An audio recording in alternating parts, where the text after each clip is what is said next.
Fala, meu povo! Fala, meu povo! Tudo bom com vocês? Sim. Hoje é dia de conversa, Panda Mendes. Hoje é dia de um quadro novo. Novo nem tanto, mas novo pro público geral. O novo pra vocês. Pedimos pros nossos acionistas, também conhecidos como Taberners, Isso. pra galera da taberna que apoia o nosso trabalho e tem o Papo de Taberna com exclusividade pra eles. Isso. Em que eles enviam cartas, também conhecidas como e-mails, em 2023. E aí a gente faz aquele sorteio da Xuxa de jogar as cartas pra cima e escolher qual e-mail vamos ler aqui, obviamente respeitando a privacidade de todos eles, De uma sem forma dizer muito o divertida. nome. Mas eles trazem temas ainda acompanhados ali com relatos pessoais pra gente discutir aqui com vocês e dar a nossa humilde opinião. A gente já faz isso algumas vezes, já fez isso algumas vezes lá na taberna. Mas as conversas começaram a ficar tão ricas que a gente falou, cara, isso aqui seria muito legal de ser aberto ao público. Exato. Pedimos a autorização dos taberners e eles disseram que concordam que essas conversas precisam ser de todos e não apenas deles. Então, com exclusividade, eles mandam os temas pra gente, então apenas apoiadores do canal podem sugerir temas pra esse quadro aqui, mas as conversas vocês conferem aqui agora todo domingo e o nome desse quadro é Papo de Taberna. Boa! Eu quero muito um dia fazer na Taberna Medieval, lá em São Paulo. Taberna Medieval, né? Um restaurante. Inclusive eu falo taberna, o Panda fala taverna. Quero lembrar que é uma palavra que vem do latim, taberna e taverna, dão no mesmo, são, né, mesma coisa. V e B tem várias línguas que tem o mesmo som. Exato, então tanto faz como você fala, os dois estão certos, só pra você respirar tranquilo. Porque eu sei que tem gente que fica, meu Deus, é taverna, o que é? Então, só fica tranquilo. Mas aí, eu tenho aqui 2 e-mails que eu recebi essa semana, e eu tô amando que os taberners estão se empolgando, mandando os e-mails. Então, mandem e-mails, taberners. E, cara, pode ser coisa simples, tá? Não precisa ser uma coisa super elaborada, não. Se vocês quiserem falar, eu queria muito que vocês falassem disso aqui, ó. Só manda o tópico, a gente pode falar. Não precisa vir com história se não quiser, mas se quiser, a gente é fofoqueiro e a gente eu gosto da história. A gente recebeu 2 e-mails. Mas deixa eu só chamar o povo. Se você quiser apoiar o nosso trabalho, o link tá sempre aqui na descrição do Catarse. Eu vou deixar aqui na tela também. Apoie o nosso trabalho, venha fazer parte da taberna e venha participar desse grupo maravilhoso que... E mande seu e-mail. Enaltece o nosso trabalho e a gente fica muito grato, muito feliz por ter vocês junto com a gente, taberners. Tá bom. Bom, temos 2 e-mails, Panda Mendes. Não vou te falar os temas. Eu vi mais ou menos qual é o tema de um e de outro. Tá. Mas como se eu tivesse aqui, tal qual Xuxa, jogando as cartas pra cima, você vai escolher 1 ou 2. Assim? Você quer que eu faça alguma coisa diferente disso? Eu quero que você chame as cartas por nomes de filósofos. Nomes de filósofos. Agora que eu tô falando bastante filósofos. Sem ter a ver com um tema, né? Nomes aleatórios. Quem você acha que eu prefiro? Schopenhauer ou Cortella. Já vou meter um negócio gringo com nacional. Nacional, Cortella. Cortella? Anda no Cortella. Então eu vou pro 2. Isso aí. Vamos fingir que o 2 é o Cortella. Vou ler o e-mail e a gente sempre dá, a gente fez isso uma vez e agora virou padrão, o nome de alguém famoso pra essa pessoa para preservar a privacidade. O pseudônimo. Mas ainda assim, a gente ter um nome pra ficar aqui conversando, entendeu? Diretamente. Inclusive nos próximos e-mails, se vocês quiserem um pseudônimo específico, é só colocar no e-mail. Eu queria que eu fosse o Robert Downey Jr. Isso. Tá ótimo, pede que a gente coloca. Inclusive, esse daqui é um e-mail que chegou já tem algumas semanas, mas a gente estava viajando, então vamos ler agora. E esse e-mail é do... Escolhe um nome famoso de Robert Downey Jr. Robert Downey Jr.? Já vamos usar ele? Já chegou. O Robert Downey Jr. mandou o seguinte. Calma aí, que eu tenho que cortar uma introdução aqui. Começa com, prefiro ficar anônimo, mas pode ler o meu caso sim. Boa. Então vamos para o caso do anônimo Robert Downey Jr. Isso aqui é importante. A pessoa quer que a gente dê só uma opinião. Tipo conversa mesmo. Mas é o que a gente faz, né? A gente não vai muito além disso, não. Porque pelo que não quer trazer uma carga negativa, um problema pra gente resolver. Não é pra gente resolver, é pra gente dar pitaco. Gente, é melhor... Entendeu? Entendeu? A pessoa traz a situação e fala, mas eu não quero que você resolva, eu só quero que vocês fofoquem sobre a minha vida. Tá. Aí estamos fazendo isso aqui no YouTube. Não esperaria menos de Robert Downey Jr. Eu também não. Mas vamos lá então. Vamos. Meu ponto é sobre amor. Sobre sentimentos que temos por entes próximos, tá. E o que isso pode significar ou dizer sobre nós mesmos. Manda Mendes. Que o seu sentimento sobre o outro diz sobre você. Isso é muito filosofia. E psicologia. Sim. E vida. Ser humano, né? Tá. Não consigo me ver vivo sem ter a minha filha. Ela é minha principal razão de existir e quem mais me ensina tudo na vida. Sim. Mas, por exemplo, se o meu pai ou a minha mãe vierem a falecer hoje, acho que eu não ficaria tão triste quanto se eu perdesse um amigo próximo, por exemplo. Se eu perder qualquer amigo... E aí colocou o nome de alguns amigos aqui, mas... Não, vamos botar nomes. Scarlett Johansson. Se eu perder a Scarlett Johansson, Sim. ou a Brie Larson, talvez eu sofra mais do que se eu perder meus pais. Sim. É o isso. Robert Downey, que não é Júnior. E é bom que a pessoa dê um exemplo de famoso aqui. Falou, quando o Paul Walker morreu, do Velozes e Furiosos, pra quem não conhece, chorei 2 dias. Não posso ouvir See You Again, a música maravilhosa, que um nó na garganta vem. Quando o Chorão morreu também, fiquei muito mal e tudo. Uma pessoa tá desconfiada. Não é engraçado você imaginar o Robert Downey Jr. chorando porque o Chorão morreu, entendeu? Uma pessoa X está desconfiando que o meu pai está com uma enfermidade grave. E me contou. Sim. Mas pra mim, isso não gerou impacto nenhum. Não fiquei nem preocupado. E é meu pai. Às vezes, nem precisa ser, tão superlativo assim. Se a minha esposa pede uma informação que poderia ser conseguida facilmente no Google, eu dou uma patada e digo, acesse o Google. Tá. Mas se uma outra pessoa desconhecida me pede um favor... Tipo a Scarlett Johansson. Eu faço com o maior prazer. E é um prazer de fazer mesmo, que é ímpar, me satisfaz ajudar. Mas para ela, a esposa, que deveria ser satisfatório, eu tenho a ação digna de um ogro. Nunca falei isso em voz alta. E escrevendo agora, parece que só se torna mais normal e realmente é o que eu sinto. E nem consigo ter culpa disso. Mas parece que eu deveria me culpar. Socialmente, ele fala, né? Sim. Aparentemente. Como se mede amor e o sentimento? Será que é consequência de uma vida de relacionamentos afastados? Sei lá.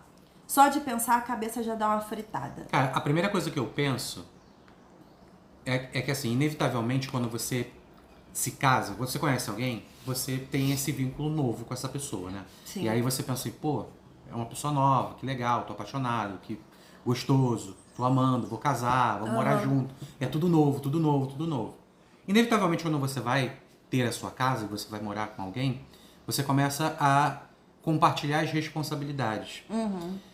E, inevitavelmente, você tem um vínculo muito grande que é a sua própria casa na infância. Então, aí você pode começar a pensar, tá... Associação, né? Eu vou associar, então, essa mulher que era uma mulher nova e super na minha, e super igual a mim, né, de coisas diferentes e apaixonantes, Sim. com a imagem de alguém que tinha na minha casa que, querendo ou não, ela começa a suprir essa posição. Vamos supor que é a posição da mãe. E aí, você começa a fazer esses vínculos e, inevitavelmente, você começa a repetir algumas atitudes que você via no passado, né? Então, assim, eu vejo que quando uma esposa pede alguma coisa e você é grosso, primeiro que você pode estar agindo inconscientemente como a criança que você era, de gritar com a mãe dentro de casa, ou como o seu pai agia com sua mãe, ou como algum outro parente dentro de casa agia com a sua mãe, e aí você começa a repetir essas atitudes de forma inconsciente. Ou...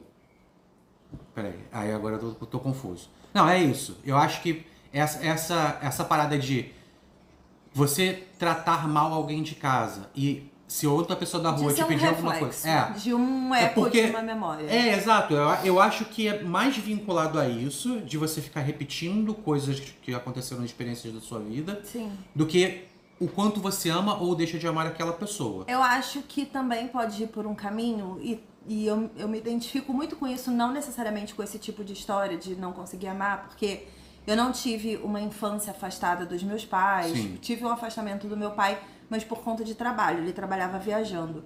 Mas isso não me fez, por exemplo, ter esse tipo de sensação. Mas eu acho que pode ter a ver, e aí eu até entendo, porque é muito complicado mesmo, com o sentimento de obrigação. Tem sim. gente que tem essa questão, né? Do tipo, coisas que você é obrigado a fazer e que a sociedade diz que você é obrigado a sentir, e você rejeita isso. Tipo, você tá ali vivendo aquele padrão que a sociedade definiu. Por exemplo, você tinha pais, e aí você se casou em algum momento, e aí você repetiu a história do relacionamento. Né? Você conheceu uma pessoa que você se apaixonou, você casou com essa pessoa, você teve uma filha com essa pessoa. A filha, ela é um sentimento novo. Você não tem esse referencial.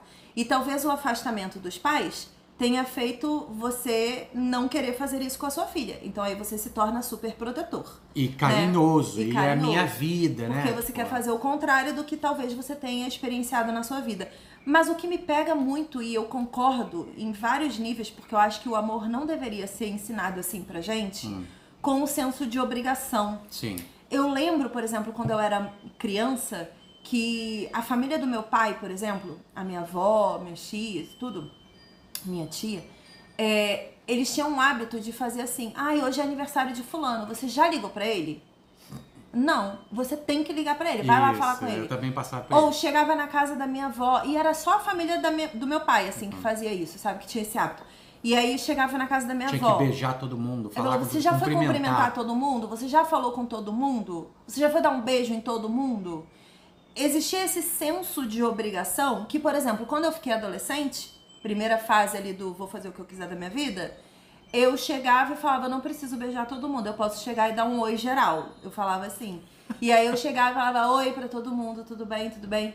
E aí todo mundo, adolescente. Ficava meio assim, né? Porque eu então, não mas queria... isso era um reflexo de, tipo, vamos preservar o senso de família. Essas pessoas são mais importantes e exigem que você se comporte de uma determinada forma. Né? Esse senso de obrigação, eu acho que dependendo da pessoa, e nunca nada é todo mundo, não existe o conceito de todo mundo. Já falei isso várias vezes. Todo mundo é um conceito ilusório. Tipo, ele não existe real. Assim, não tem uma coisa que todo mundo faça. Todo mundo tem personalidade. E aí veio aqui o conceito de todo mundo. Mas todas as então pessoas... Então não existe, né? Tem alguém que não tenha. Não existe em termos de ação, do tipo... Todo mundo é assim, todo mundo pensa desse jeito. Esses conceitos são ilusórios, né? Não tem como acontecer. Mas todas as pessoas possuem personalidade própria. Sim. E aí, se você define o amor de uma forma padrão, se você descreve o que é amor num relacionamento, amor num relacionamento com os pais, amor num relacionamento profissional, tipo, você trabalha nessa empresa, você ama o seu trabalho. Você sonhava em estar naquela posição, sonhava em estar naquela empresa, você lutou muito para chegar ali. E aí você tem uma pessoa do seu lado, no mesmo nível do seu, dentro da empresa, que tá ali por uma casualidade do destino. Sim. Do tipo, ela não sonhou com aquela posição e nem com aquela empresa. É mais um emprego para ela. E aí você se dedica de um jeito muito fervoroso, porque é o amor da sua vida, aquele cargo e aquele trabalho. E a pessoa do lado, gente, ela cumpre 8 horas e voa lá, entendeu? Ela vai embora e vida que segue. Das 7 da noite, ela não tá preocupada com o dia seguinte. Ela tá vivendo a vida dela. E aí você fica, nossa, mas como que essa pessoa consegue ser assim? Por que eu me dedico mais e ela não se dedica tanto? Porque vocês são pessoas diferentes. E não existe obrigação de amor. Não tem uma régua de amor. E um limite ou uma meta que deva ser alcançada por todo mundo igualmente, né? E aí, trazendo esse exemplo da empresa para a vida real, isso acontece com relacionamentos.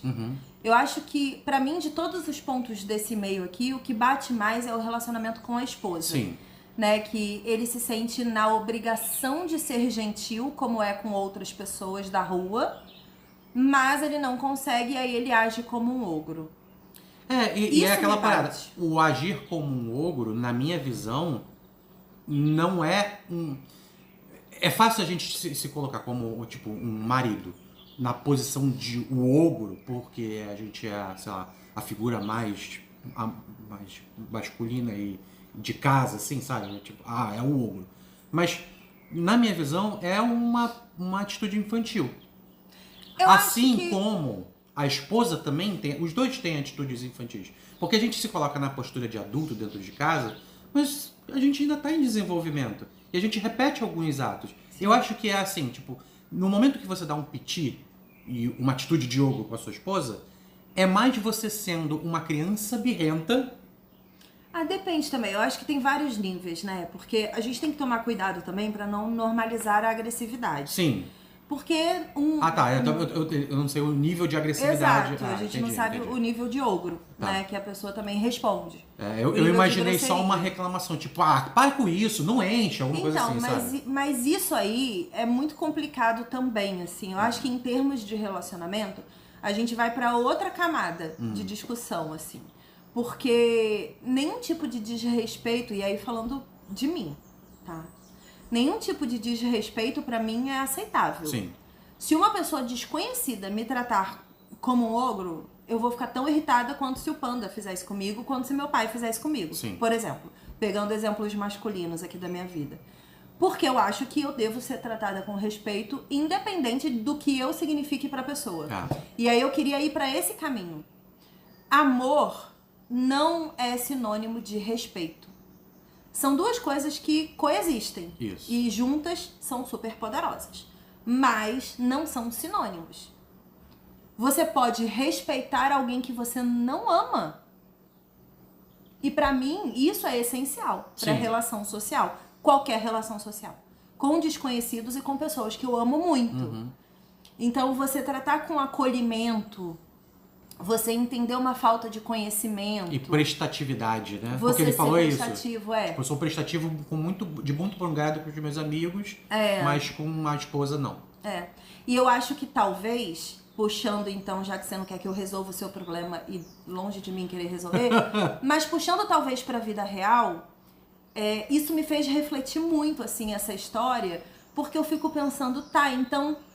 Quando as pessoas me trataram com desrespeito, ou foram super mal educadas comigo, ou não compreenderam alguma deficiência de conhecimento, algum momento em que eu não supri as expectativas do outro, e a pessoa me tratou de uma forma mais agressiva, mais revoltada, é porque eu não tô numa caixinha de amor pra essa pessoa. E isso não deveria estar acontecendo. Sim. E aí esse e-mail me fez entender um pouco melhor as outras pessoas que talvez tenham feito isso comigo em algum momento da vida. E ter pena.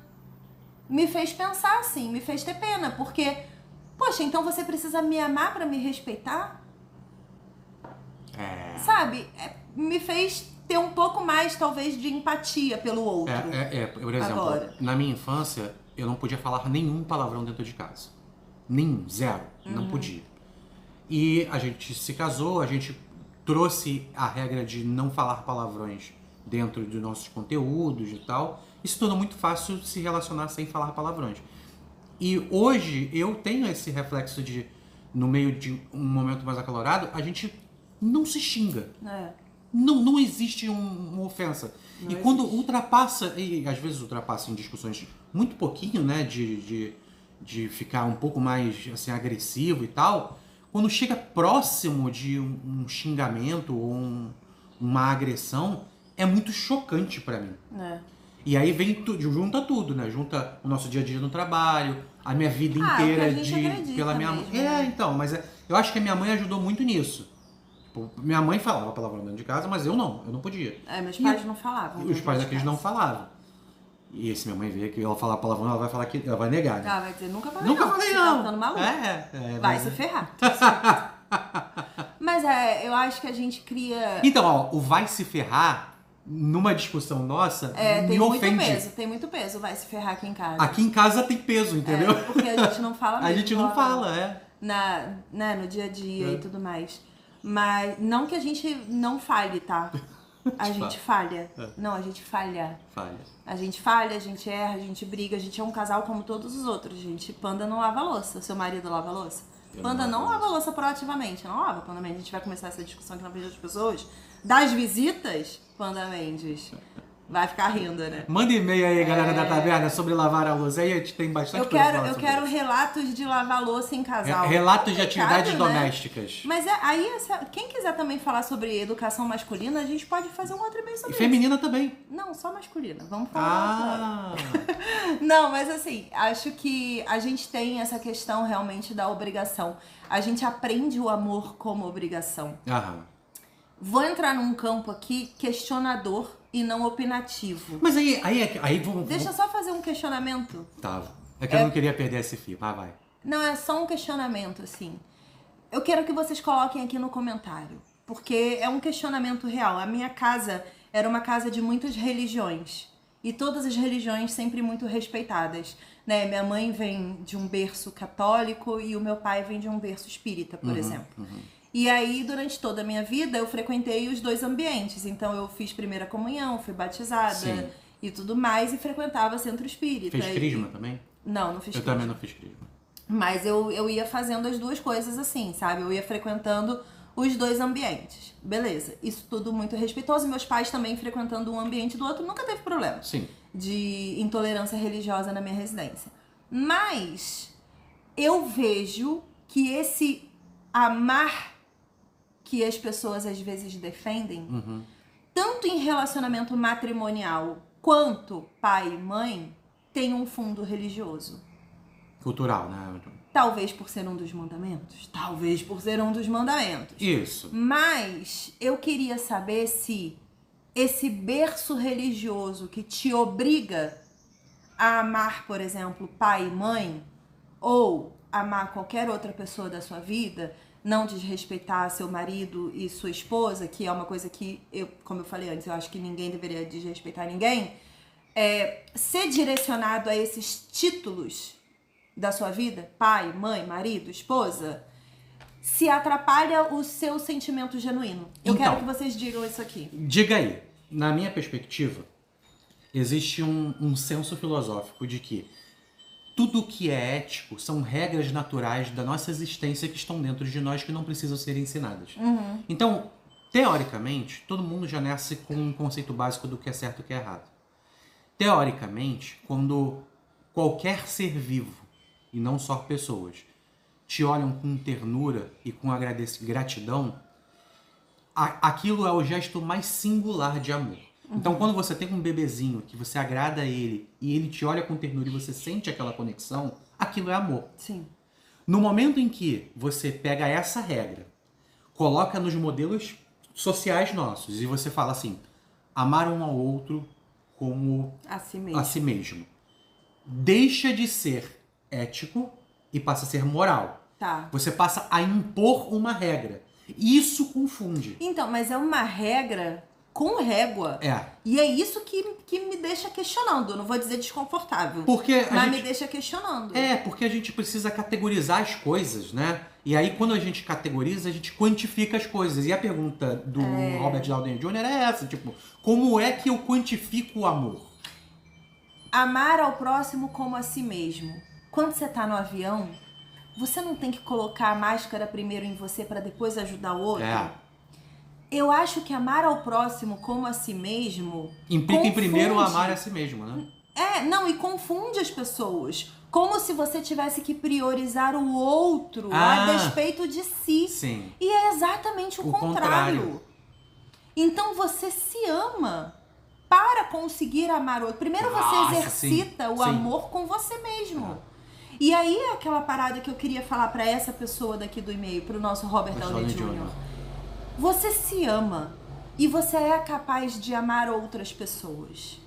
Você ama sua filha, você ama ajudar seus amigos, você ama fazer o bem para várias pessoas. Sim. Por que você não ama seu pai e sua mãe? Ou, caso ame, por que você não se importa, mesmo amando, com o seu pai e com a sua mãe. Porque talvez você esteja confundindo se importar com amar. Isso. Talvez você ame. Você só não se importa com determinadas coisas. Talvez isso seja bom ser resolvido em terapia. Isso. Não para você passar a se importar, mas para você talvez ficar mais bem resolvido com você mesmo. Porque se é uma questão, né? Meu pai recebeu uma notícia... vizinhos. O meu pai recebeu uma notícia que não me abalou. Talvez você tenha uma lucidez sobre o assunto e uma maturidade sobre o assunto... Que outro filho não teria. Que outro filho não teria. Porque a gente tem que pensar que um momento de doença é inevitável para a humanidade, né? É inevitável para todas as pessoas. Todo mundo vai ficar doente. Sim. E aí, às vezes, você tem uma maturidade, uma coerção de, tipo, num momento assim, eu me comporto dessa determinada forma. É muito complicado mesmo, assim, você pensar, mas eu acho que são camadas de pensamentos, sabe? Eu acho que a gente confunde muito amor com respeito.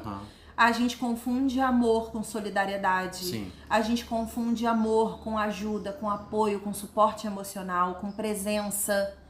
Às vezes você tem um relacionamento em que você é super presente, mas não tem amor. Mas sabe o que eu acho interessante disso que ele falou?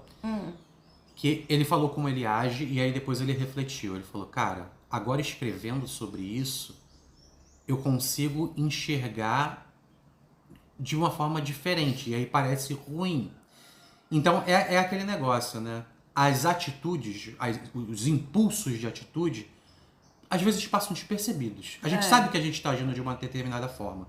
E aí no momento em que ele escreve, que ele lê e que ele reflete sobre aquilo, ele se coloca na posição do outro. E se colocar na posição do outro é amar-se. É amar-se. Sim. É você falar, tá, eu estou tratando a minha esposa dessa forma. Peraí, e se eu estivesse lá? E se eu ouvisse essas palavras? Sim. Que normalmente vai passando despercebido ali no dia a dia, né? E eu acho que também os relacionamentos amorosos, no caso agora, eles vêm com regras muito cruéis às vezes. Sabe? A gente viveu durante muitos anos numa sociedade que demandava uma servidão matrimonial dentro das casas, né? De que um deveria estar ali servindo o outro, principalmente no caso a mulher, de que a gente deveria estar ali baixando cabeça, servindo, fazendo a comida, arrumando a casa, se preocupando com os filhos, microgerenciando todas as atividades domésticas, enquanto o cara tinha a obrigação de quê? Botar dinheiro em casa e sustentar. Botar dinheiro em casa não é amor, lavar a louça não é amor, microgerenciar a atividade doméstica não é amor, transar antes de dormir não é amor. Entendeu? A gente tem que parar de confundir o que a sociedade diz que é uma obrigação matrimonial, o que a religião diz que é uma obrigação matrimonial, o que o outro, às vezes, que tá com você diz que é uma obrigação matrimonial com amor.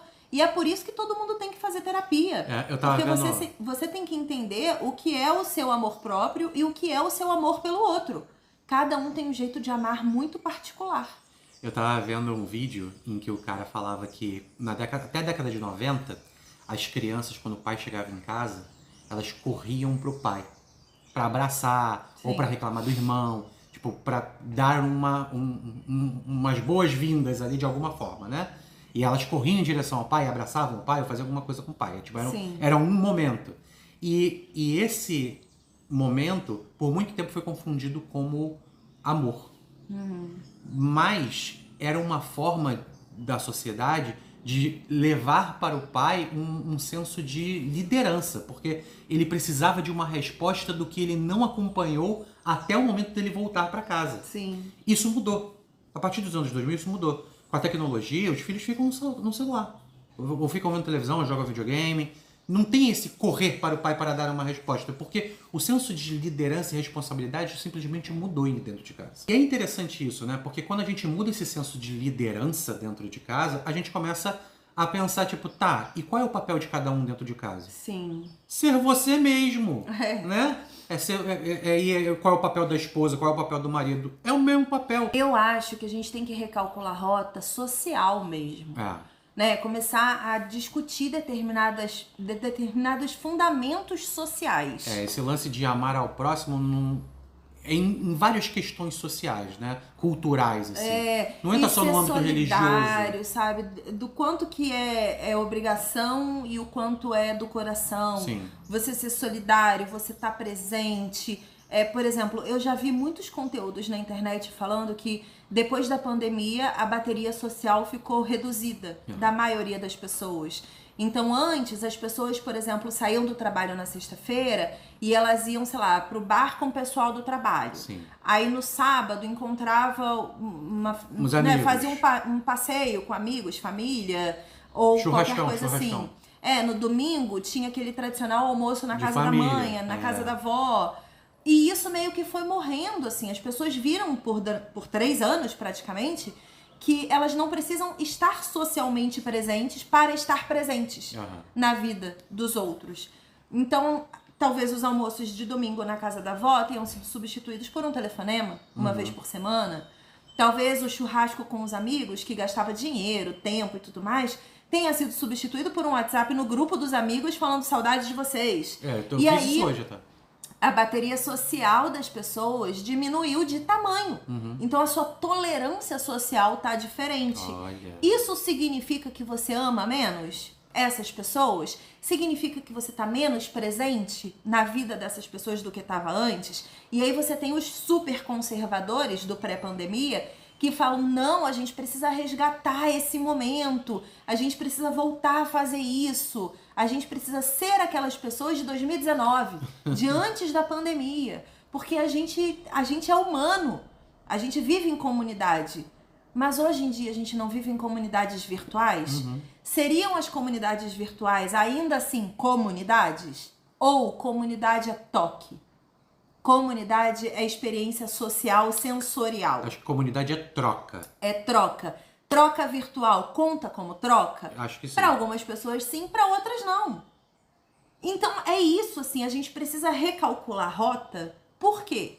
Porque 2023 não é 1990. Isso. Não é 1980. E muito menos 1800. Se você pensa lá, vou fazer um resgate aqui nos romances de Jane Austen, que aí muita gente conhece, por exemplo, das influências de Bridgerton, né? Que é mais popular do que Jane Austen, por exemplo. Jane Austen é maravilhosa, tá, gente? Eu não tô desmerecendo Jane Austen, não. Salve, salve! Nossa. Salve, salve, Jane Austen. Mas as interações sociais naquela época, elas eram divididas por gênero. Você tinha homens interagindo, isso eu tô falando início do século XIX, 1800. Homens interagindo nos clubes de homens, com os seus uísques, charutos e falando de mulheres da alta sociedade.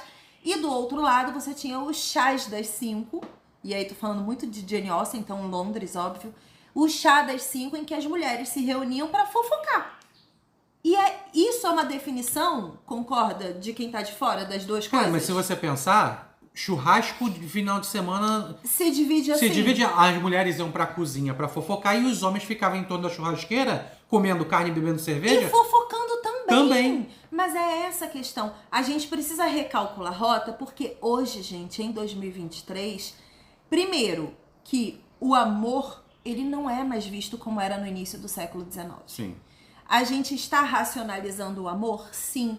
Porque a gente está realmente entendendo que se amar e se priorizar, às vezes é a cura de várias coisas e várias questões emocionais e psicológicas que você passa na sua vida.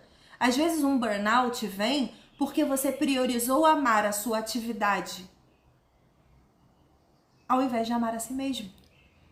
Em algum momento você falou, eu consigo dar conta disso aqui. Eu consigo fazer isso aqui. E você esqueceu de pensar em você. Então, e aí vamos voltar na metáfora do bebê lá. Quando a gente nasce, a gente é grato pela nossa vida. Vamos supor que isso existe, que a gente não lembra, né? Mas vamos supor que a gente tenha uma compreensão de existência dentro de nós, onde nós somos bem gratos pela vida, porém dependentes. Sim. Esse gesto de gratidão de um filho olhar pelo seu responsável, pela pessoa que ama, com ternura, com carinho, com gratidão, ele é natural. Aos poucos a gente vai perdendo. Sim. Aos poucos a gente vai se acostumando, a gente vai competindo, a gente vai crescendo, vão exigindo da gente, e a gente vai se atarefando, e vai ficando pesada a vida, e a gente tem que se relacionar, e a gente tem que casar, e a gente tem que trabalhar, e tem que exigir do outro, e vai ficando mais pesado. Sim. Tem um ponto em que a gente pensa, parece que eu não sou mais eu mesmo, né? E foi exigido tanto que parece que eu não tô mais no meu natural. Parece que isso, tudo que se tornou de mim mesmo, é uma grande casca criada por outros. É o personagem social, né, que a gente cria. Como é que eu resgato? E eu acho que é esse como é que eu faço que é a grande virada. A carta do Robert Downey Jr., ele tem esse ponto de virada, tipo, tá, eu ajo dessa forma assim assado, eu penso assim assado, mas será que sou eu que penso? Será que é isso? Me julga aí. Como é que vocês pensam no meu lugar? Entendeu? Eu acho que resumindo muito o que eu penso da carta eu acho que você tá confundindo amor com respeito. E isso é normal. Não é uma condição sua, pessoal. Eu acho que isso é super normal. A gente foi ensinada realmente de uma forma muito confusa sobre amor e respeito. Eu acho que ame ao próximo como a si mesmo faz a gente confundir amor com respeito.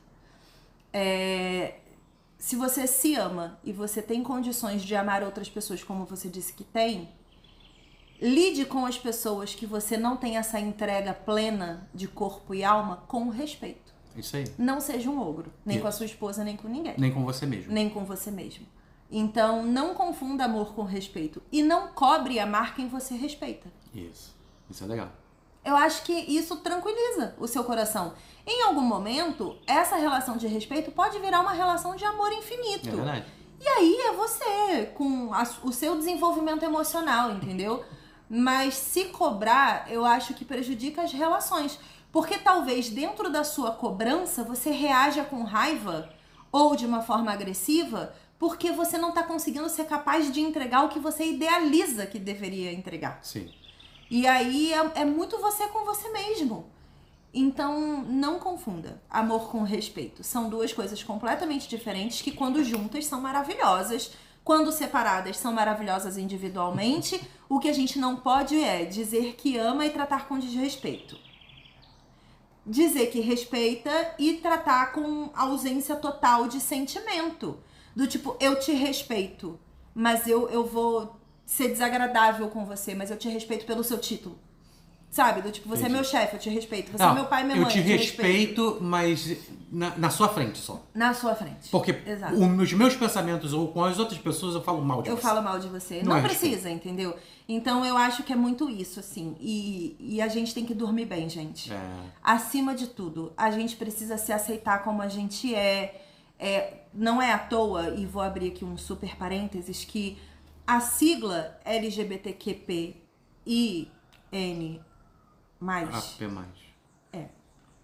essa sigla, ela não significa com quem você transa.